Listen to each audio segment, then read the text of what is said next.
करवा चौथ व्रत कथा। एक साहूकार था जिसके 7 बेटे और एक बेटी थी। सातों भाई व बहन एक साथ बैठकर भोजन करते थे। एक दिन कार्तिक के कृष्ण पक्ष की चौथ का व्रत आया तो साहूकार की पत्नी, उसकी बहुओं और बेटी ने व्रत रखा था। शाम को जब सभी भाई भोजन करने के लिए बैठे तो उन्होंने अपने बहन से कहा, आओ बहन भोजन कर ले। बहन बोली, आज तो मेरा करवा चौथ का व्रत है, इसलिए चांद निकलने पर उसे अर्घ्य देकर ही भोजन करूंगी। तब भाइयों ने सोचा कि चांद के निकलने तक बहन भूखी रहेगी। अतः एक भाई पेड़ पर चढ़ गया और वहां उसने एक दिया जलाया और दूसरे हाथ से चलनी की ओट कर दी, जिससे वह दूर से चांद जैसा लगने लगा। फिर सभी भाई अपनी बहन से उस नकली चांद को दिखाकर कहने लगे, बहन चांद निकल आया है, चलकर उसे अर्घ्य दे दो।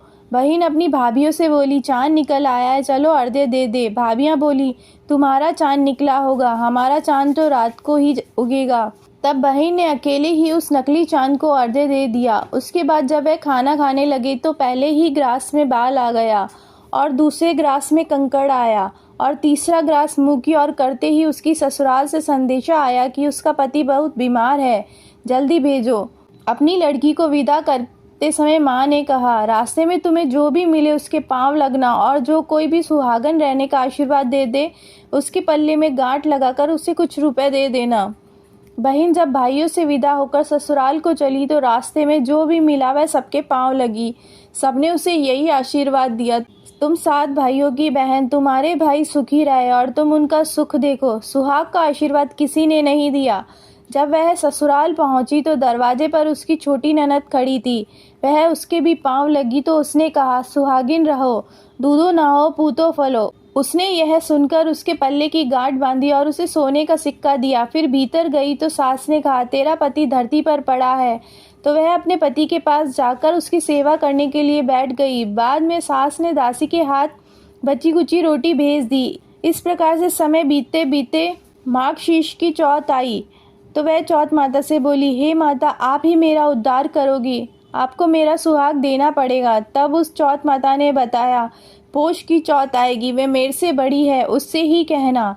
इतना कहकर चौथ माता चली गई। फिर अगले महीने पोष की चौथ आई और वह भी यही कहकर चली गई, आगे आने वाली चौथ से कहना। इस प्रकार से माघ, फाल्गुन, चैत्र, वैशाख, ज्येष्ठ, आषाढ़, श्रावण, भादो की चौथ आई और चली गई। फिर जब आसोज की चौथ आई तो उसने बताया, कार्तिक की चौथ ही तुम्हारा सुहाग वापस कर सकती है, वह आए तो उससे विनती करना।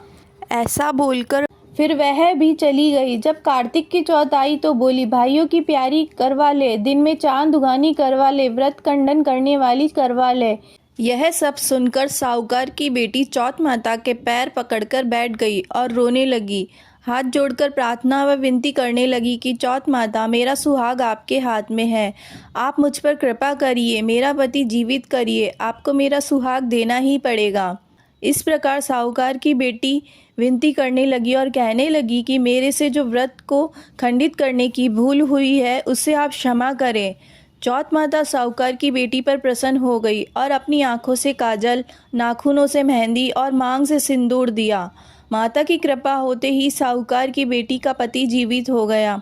जीवित होते ही पति बोला कि मैं तो आज बहुत ही गहरी नींद में सोया। साहूकार की बेटी ने सामर्थ्य अनुसार सामग्री जुटाकर चौथ माता का पूजन किया और चौथ माता से सुहाग का आशीर्वाद मांगकर सास के पैर छुए और साथ ही सौभाग्यवती स्त्रियों के पैर छूकर सौभाग्यवती रहने का आशीर्वाद प्राप्त किया। हे चौथ माता, जैसा साहूकार की बेटी को सुहाग दिया वैसा सबको देना, मेरे को भी और सब परिवार वालों को भी देना।